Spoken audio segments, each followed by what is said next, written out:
grade 2, naka-school. Ano school mo? Malapit na. Malayo? Hindi siya sure. Tingnan kit mo. Tututbrush ka ba? Parang kayo ang tatay, mas malapit sa inyo eh. Oo.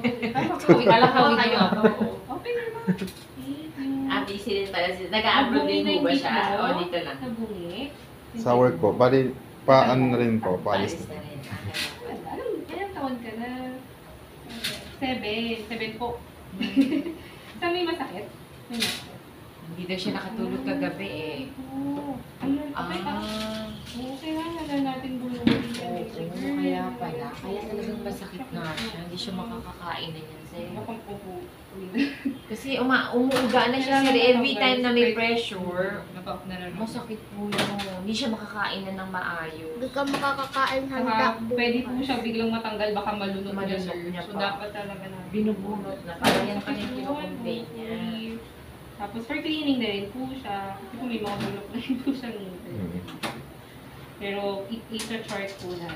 Yun sir, advice ko po for bunot talaga yung ngipin nila. Pwedeng unahin yung bunot muna doon, ano? Mas Opo. urgent Kailangan kaya po sa talaga. cleaning Opo. next time.